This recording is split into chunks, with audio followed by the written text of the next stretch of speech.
الفيديو ده انا عملته لان حد في الكومنتات قال لي ان السودان منسي. كلنا بنشوف الاحداث حاليا الموجوده في الوطن العربي واللي شاغله العالم كله، وده عشان خاطر هي بترتبط بتفاصيل كتير.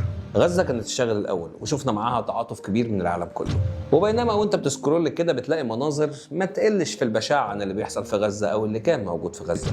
بالنسبه لي انا كمصري جار قريب جدا السودان تحتيه وغزه جنبيه، ما اقدرش اقول قوي او اعرف ليه احنا مش بنتعاطف مع السودان زي غزه. هل البوستات مش كتير؟ الحقيقه لا، هي كتير. طيب هل المناظر مش ابشع؟ للاسف برضو لا، هي ابشع. طيب امال ايه؟ السر يا استاذنا هو التعاطف. التعاطف كخاصيه نفسيه عند البشر هو اللي بيدفعك لمساعده غيرك. حاجه غريبه جدا لقاها متخصصين في علم النفس عن التعاطف.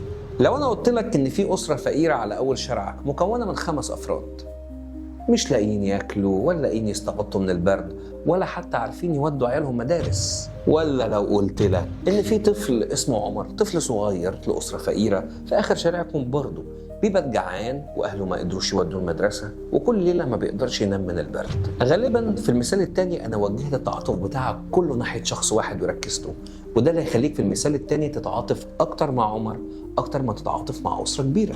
ده اللي بيحصل من الاداه الاعلاميه للمقاومه اللي ما اتكلمتش بشكل عام عن الشعب وخلاص، لا، ده كل واحد كان حالة لوحده عرفناها بالاسم، زي روح الروح. ممكن ما تفتكرش انها للشهيدة مريم ولا من جدها الشهيد خالد اللي قال الكلمة دي، بس هتفتكر الحادثة ذات نفسها لانها حالة واحدة فردية تحت اسم. مش هتشوف ده في السودان او الآلة الإعلامية اللي بتمثل الجبهة الشعبية. اتمنى اكون جاوبت وعملت ووضحت، ولو ليكوا اي طلبات تانية سيبوها في الكومنت.